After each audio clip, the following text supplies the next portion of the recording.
Hello, welcome back to Wario Land 3. This is BioEnchanted, and today we're going to be checking out what those blocks reveal now that I've moved them with the inflatable thing. With the pump, I mean, not the inflatable thing. So let's start by going to the Pool of Rain. Yeah, showing quite a few blue chests this time as well, which is quite interesting. Which is also appropriate given these are underwater. So that means a few of these levels at this point, we're starting to actually clear them out now, which is very cool. But of course, we're looking for the thing we moved, which is here. So now we can get into this door we couldn't see before. These doors. That's kind of the one major problem with this particular game, is that happening. But this is of course a room where we have to use these jellyfish.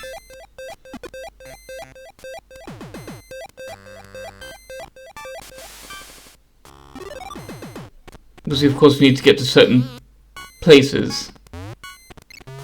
But of course all of these little things, or these little pathways and everything like that, are actually red herrings. We don't actually want to come up here except for that coin. It's kind of like the trick to this level, really, is realising that you actually don't want to go up there. Well, I'm just going up this one time for the coin. Messing it up here, but yeah, that's the idea anyway. Because again, it's nice to get the coins and just kind of know where they are.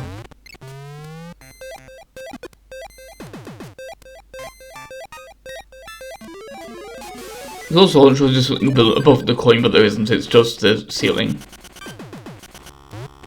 Unfortunately, we can't jump that either.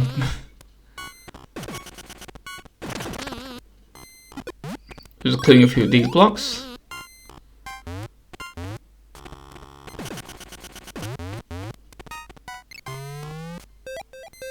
And then we'll see what's on the left here.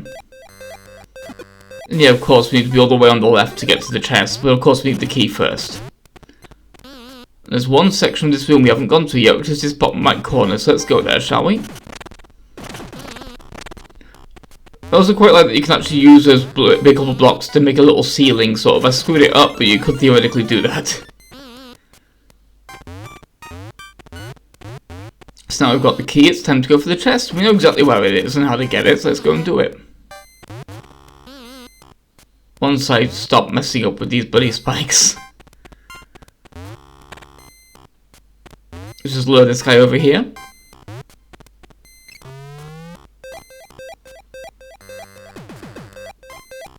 And now we can get the chest.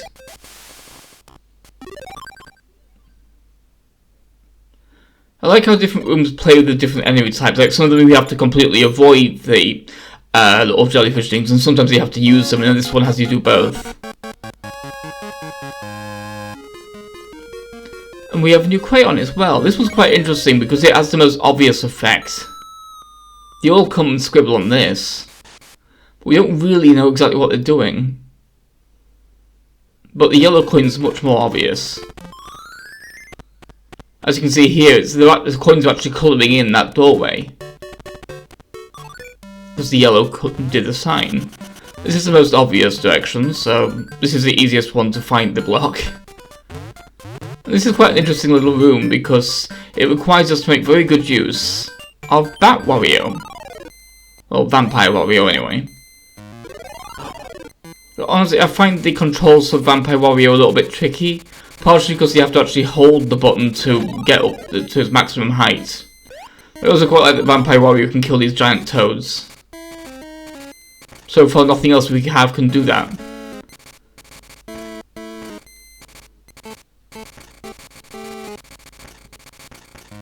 Yeah, this is where I kind of like mess up because I kind of don't realise exactly how the bat thing works properly. Which is like you have to hold it to go up.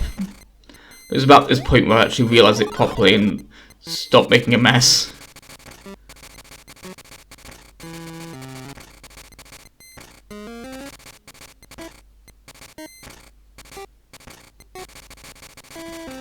And of course these waterfalls, we have to be quite careful as well, because of course we touch any water and we transform back. So let's see what's up here, shall we? Of course, we have to have fire down there.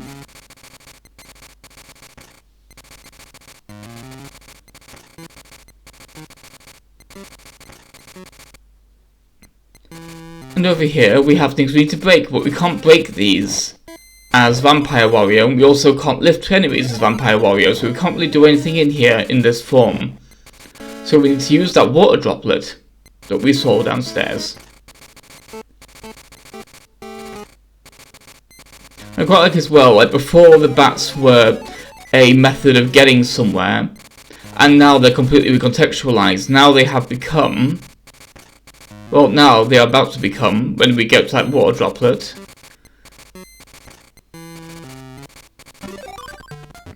now they have become an obstacle. Because now if we get hit by them, we have to actually get rid of the status effect. So they've gone from being a help to a hindrance. And I always quite like the way this game flows with that, where it kind of seamlessly switches between them for different enemies. Sometimes you need to be Zombie Wario, sometimes you need to be Vampire Wario, and sometimes you just need to avoid all of them, which is easier said than done. And of course we need to throw something at those blocks as well, but we have to get to something to throw.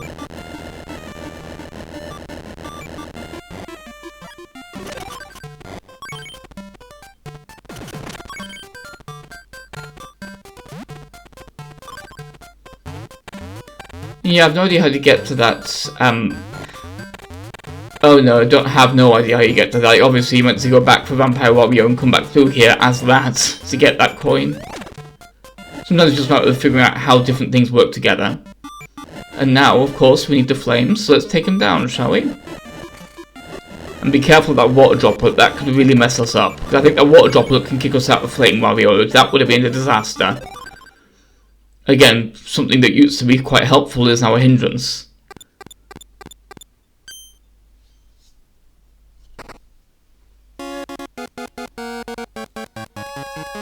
Now we have some kind of little rocket. That's cute. Also, notice we haven't got the green one yet. I don't believe we can get the green chest yet.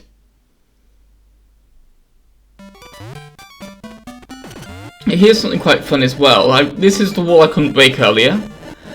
And I kind of realised the trick here. It's not a bash block, it's hidden flame blocks. I just wanted to show this part off because it's a cute little way of hiding that secret. It's got this cute little platforming section as well. So of course we'll need to be able to find all of these when we come back to these levels later on to get all of the coin blocks, which I really want to do because I've never done it before. But yeah, there's this coin block. Just wanted to show that one off because it's quite a cool little secret, that one. Because sometimes you just need to work out what tools you have that you haven't used yet.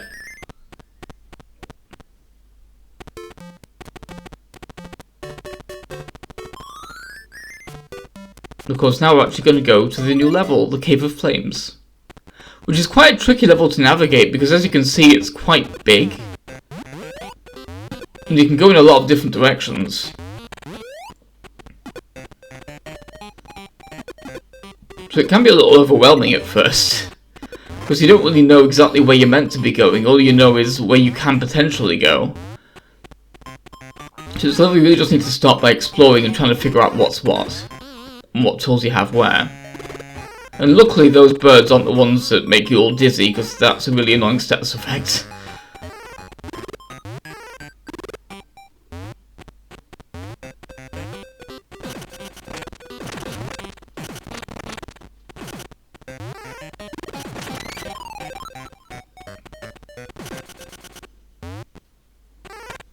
Here we've got these bombs as well that we're still not quite sure what to do with, but here of course we've found the grey chest.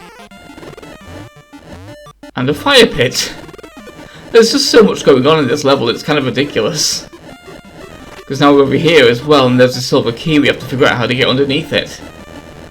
This level gives you a lot of, like, things you have to do right at the beginning. And it can be a little bit, like, stressful, because you're not quite sure which tools will be needed for this particular thing, and which ones are more for later things, or for other chests. or even for the coins.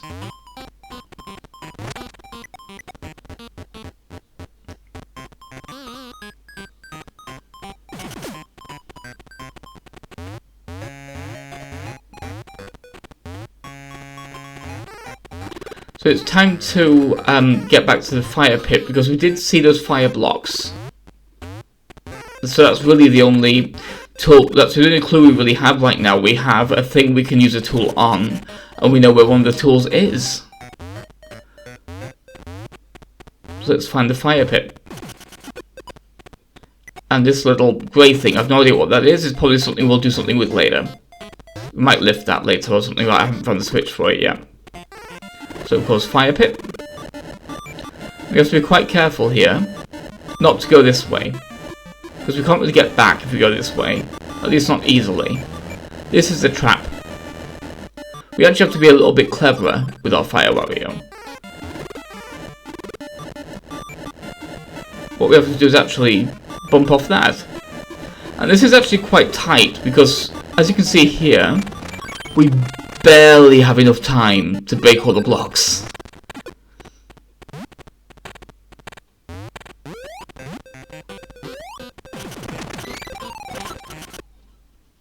Of course, now we need to, in some way, throw an enemy through there.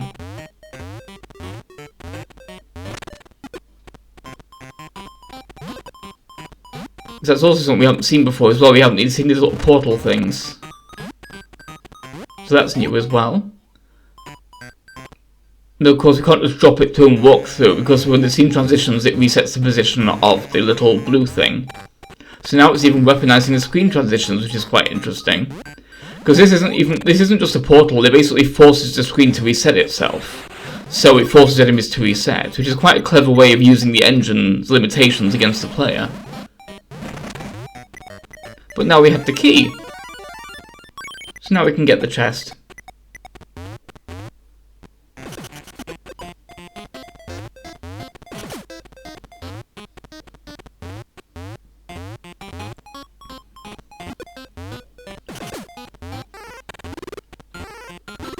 Dodge the birds.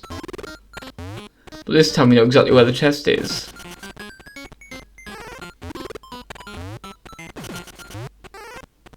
Right here.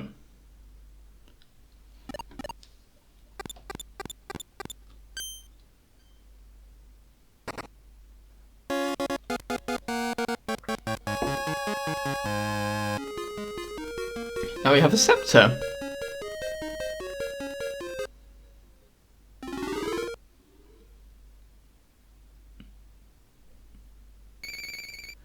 Now, it's not obvious what happens here, but remember what these three levels have in common. There's something very important that all three of those levels have in common that we have seen. And I'm going to show it here so you can see what it did. This water is no longer black. Now we can see in the water.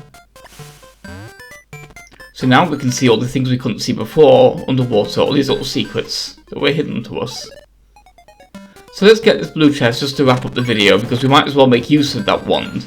Because unlike other previous items, which are much more obvious about what they do from the outset, like putting a snake in the levels and vines and stuff, this one is much less obvious, and I thought that was quite interesting.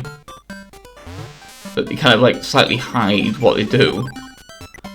Also, of course, another coin that we can't actually reach with any of our tools, so clearly we need to have something that allows us to get that high. But also, of course, there's that thing as well. And here is another mildly annoying thing, these bubble mazes. I hate these bubble mazes. Because when you bubble, it takes so long to get to a surface. And it's so frustrating, but at least here we get another little block, and another little coin, and that's cool. So at least that one has a function. I do quite like how the game often puts little traps like that for you, but then gives the traps a reason to get caught by them. So you actually have a reason to get hit by the bubbles, so that you can actually see what's up there. And this is just me showing off something quite important here as well. If I didn't get caught by this bubble and go up here, and go up to this little thing, these would have been in my way. We actually have to come up here to break some of these blocks. Not all of them, but some of them. We can't do anything with them from there, though. We need to go to the far right of the room. So let's go there, shall we? Yeah, this bubble's quite annoying to avoid. As are these fish. That's because it kind of looks like there's three layers to the fish, but there's actually only two. You can be up and you can be down, but you can't be above the top one because there's not enough clearance. So it's more going up, down. And here's the end of the room.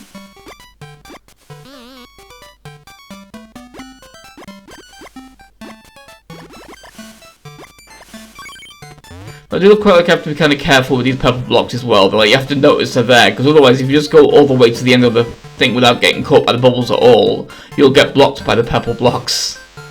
Which is appropriate from the name, but yeah, and there's the blue chest obviously. So you'll have to be careful as well, we have to jump while crouched here to make it to these little walkways, otherwise we won't be able to get on them at all.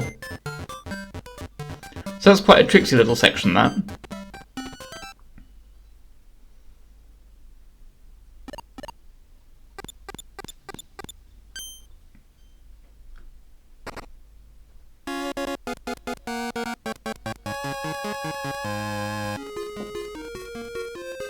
And now we have a lantern.